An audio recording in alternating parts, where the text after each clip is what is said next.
Sanction చేస్తా ఉన్నాం. ఇది పేదల కోసం, ఇల్లు లేని ప్రజానికం కోసం ఈ రాష్ట్ర ప్రభుత్వం హృదయంతో ఆలోచించి తీసుకున్న నిర్ణయం. అలాగే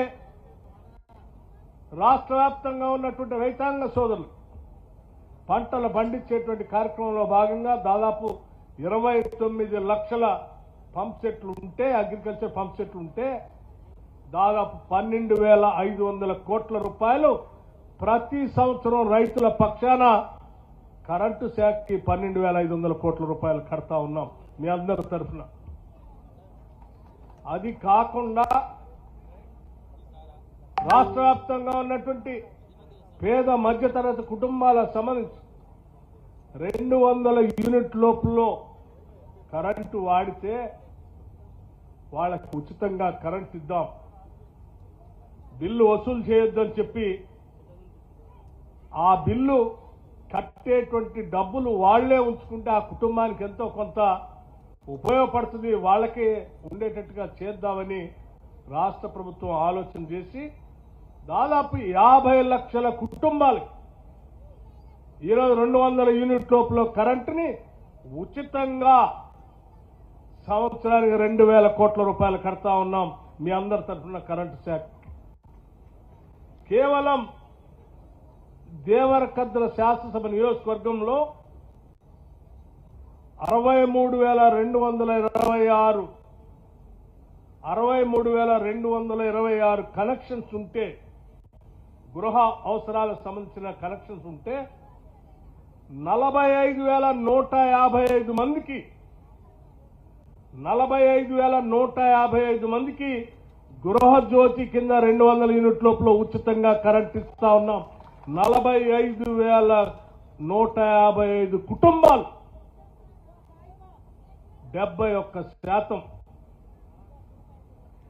71% అంటే ఈ నియోజకవర్గంలో ఉన్నట్టు 71% ప్రజలు కుటుంబాలు ఇవాళ కరెంటు బిల్లు కట్టట్లో ఉచితంగా కరెంట్ ఇస్తా ఉన్నాం. ఒకసారి ఆలోచించేయండి. మరి 71% ఉచితంగా ఇచ్చే కరెంటు ఆ 10 సంవత్సరాలు కూడా ఇవ్వచ్చు కదా, ఎందుకు ఇవ్వలే? 5 లక్షలతో ఇందిరమ్మ ఇల్లు ఇచ్చే ఇల్లు 10 సంవత్సరాల్లో ఇవ్వచ్చు కదా, ఎందుకు ఇవ్వలే? పాలమూరు రంగారెడ్డి కోసం ఈరోజు ల్యాండ్ అక్విజిషన్ కోసం ఇస్తున్నట్టు డబ్బులు కానీ కాలువ పనులకు కానీ మరి మేము ఇస్తున్నాం, క్లియర్ చేపిస్తున్నాం, ఆ రోజు ఎందుకు చేయలే? అలాగే రాష్ట్ర వ్యాప్తంగా ఉన్నటువంటి మహిళలందరూ ఇవాళ ఉచితంగా బస్సులో టికెట్ లేకుండా ప్రయాణం చేసేటువంటి వసతి మనం కల్పించాం. రాష్ట్ర వ్యాప్తంగా ఉన్న మహిళలందరూ ఎవరు టికెట్ తీసుకోవాల్సిన అవసరం లేదు. ఆ టికెట్ సంబంధించిన డబ్బులన్నీ మీ తరఫున రాష్ట్ర ప్రభుత్వమే ఆర్టీసీకి డబ్బులు కడతా ఉంది.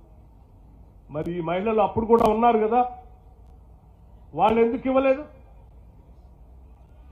అదేవిధంగా రాష్ట్ర వ్యాప్తంగా సగ జనాభా ఉన్న మహిళలు ఇవాళ డ్వాక్రా సంఘాల్లో ఉంటే 21,000 కోట్ల రూపాయలు వడ్డీ లేని రుణాలు వాళ్ళకి ఇస్తా ఉన్నాం. 21,000 కోట్ల రూపాయల సంవత్సరానికి వడ్డీ లేని రుణాలు మహిళలకు ఇస్తా ఉన్నాం అంటే 5 ఏళ్లలో 1,00,000 కోట్ల రూపాయలు వాళ్ళకి ఇవ్వాలనేటువంటి లక్ష్యంతో ముందుకు పోతా ఉన్నాం. 1,00,000 కోట్లు మహిళలకి వడ్డీ లేని రుణాలు ఇవ్వటం మామూలు విషయం కాదు. మరి మీరు 10 సంవత్సరాలు పాలన చేశారే, ఎందుకు ఆలోచన చేయలేదు మహిళల గురించి? ఇవాళ ఇదే శాసనసభ నియోజకవర్గంలో young India integrated residential school అని 200 కోట్ల రూపాయలతో శాంక్షన్ చేశాం. బహుశా భూమి పూజ కూడా కార్యక్రమం కూడా అయిపోయి ఉంటుంది. 100 శాసనసభ నియోజకవర్గాల్లో దాదాపు 20,000 కోట్ల రూపాయలతో 20,000 crores 20,000 కోట్ల రూపాయలతో ఈ రాష్ట్రంలో ఉన్న పేద బడుగు బలహీన వర్గాలకు సంబంధించిన పిల్లలు చదువుకోవటానికి ప్రపంచ స్థాయిలో ఉండేటువంటి పాఠశాలను నిర్మించి పూర్తిగా ఇంగ్లీష్ మీడియంలో పాఠాలు చెప్పి అన్ని వసతులు ఉండేటట్టుగా ఏర్పాటు చేసుకొని ముందుకు పోతా ఉన్నాం. ఈ తెలంగాణ బిడ్డలు 10 ఏళ్ళు మీకు కనపడలేదా? రాష్ట్ర వ్యాప్తంగా ఉన్నటువంటి రెసిడెన్షియల్ పాఠశాలలో పిల్లలు చదువుకుంటూ ఉంటే వాళ్ళ పెట్టే ఆహారం 10 ఏళ్ళు వాటి రేట్లు పెంచలేదు. ప్రభుత్వం రాగానే 40% డైట్ ఛార్జెస్ పెంచాం, 200% కాస్మెటిక్ ఛార్జెస్ పెంచాం. తద్వారా ఇవాళ కడుపు నిండా వాళ్ళ అన్నం తినగలుగుతున్నారు, బాగా చదువుకోగలుగుతున్నారు, చదువు మీద దృష్టి పెట్టగలుగుతున్నారు. 10 ఏళ్ళు తెలంగాణ బిడ్డలే కదా, ఏ ఒక్కరోజైనా వాళ్ళ గురించి ఆలోచన చేశారా? చేయలేదే. నీళ్లతో పాటు ఉద్యోగాలు కావాలని మనం ఈ రాష్ట్రాన్ని తెచ్చుకున్నాం.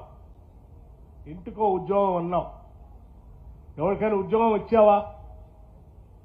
ప్రభుత్వం రాగానే కేవలం సంవత్సర కాలంలో 56,000 మందికి ప్రభుత్వ ఉద్యోగాల నియామక పత్రాలు అందించాం. ఇంకొక 30,000 ఉద్యోగాలు ప్రాసెస్లో ఉన్నాయి. నిరుద్యోగ యువతి యువకుల కోసం ప్రభుత్వ ఉద్యోగాలే కాదు, వాళ్ళ స్వంతంగా వాళ్ళ కాళ్ల మీద కూడా నిలబట్టాలి. రాష్ట్ర ప్రభుత్వం నుంచి దాదాపు 8,000 కోట్ల రూపాయలతో రాజీవ్ యువ వికాసం అని పెట్టి ముందుకు తీసుకొని పోతున్నాం. వాళ్ళందరికీ సెల్ఫ్ ఎంప్లాయ్మెంట్ స్కీమ్ చేయబోతున్నాం. 10 ఏళ్ళు మరి రాష్ట్రంలో ఉన్నటువంటి నిరుద్యోగ యువతి యువకుల గురించి ఒక్కరోజైనా ఆలోచన చేశారా మీరు? చేయలేదే.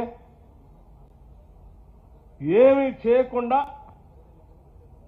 రాష్ట్రం మీద పడి దొంగలు పడ్డట్టు అన్ని కాడికి దోపిడీ చేస్తుంది. దేయాల్లాగా వికటాట్టహాసం చేస్తుంది.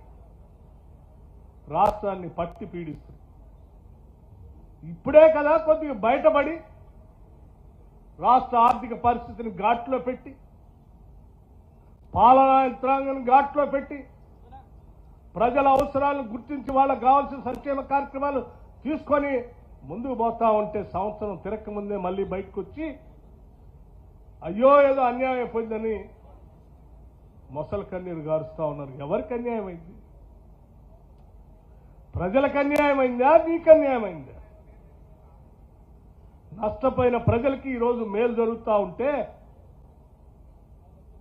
నిజంగా తెలంగాణ ప్రాంతం పైన రాష్ట్రం పైన ఎవరికైనా వేసమెత్తైన ప్రేమ ఉంటే జరుగుతున్న సంక్షేమ కార్యక్రమాలను చూసి అభినందించాలి.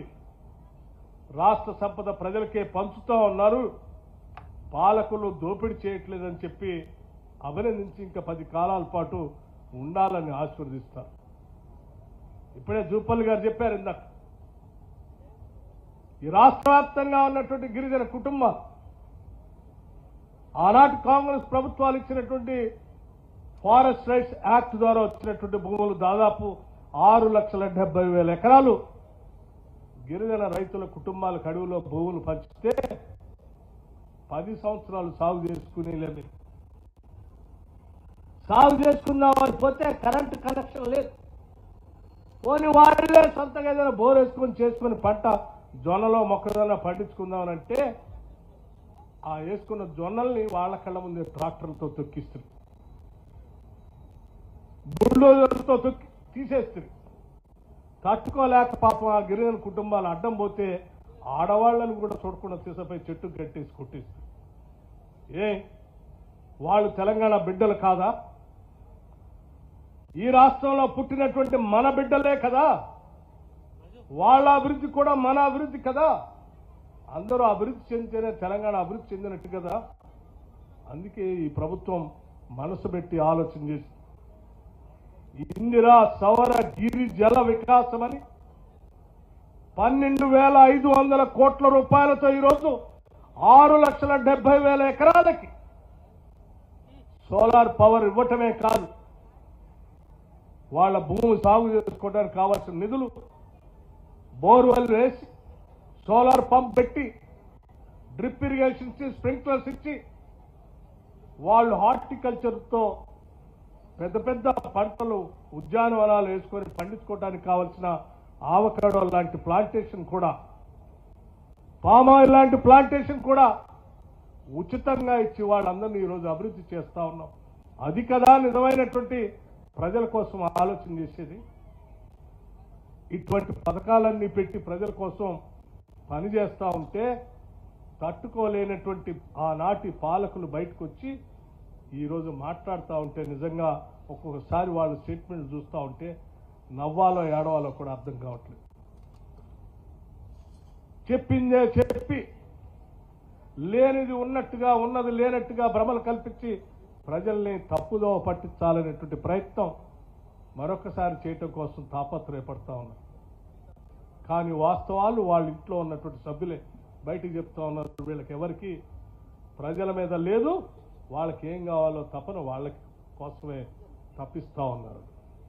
అందుకే నిజమైనటువంటి ప్రజాస్వామ్యాన్ని నిలబెట్టడానికి ప్రజల పక్షాన తెచ్చుకున్న రాష్ట్ర నిధుల్ని ప్రజలకే పంచడం కోసం పీపుల్స్ గవర్నమెంట్ ఈరోజు ప్రజాప్రభుత్వం ఈ రాష్ట్ర ముఖ్యమంత్రి రేవంత్ రెడ్డి గారి నాయకత్వంలో యావత్ కేబినెట్, నేను కానీ జూపల్లి కృష్ణారావు గారు కానీ లేకపోతే మంత్రివర్గంలో ఉన్నటువంటి సహచర మంత్రివర్గ సభ్యులందరూ కానీ శాసనసభ్యులు కానీ అందరూ ఒకటే లక్ష్యం.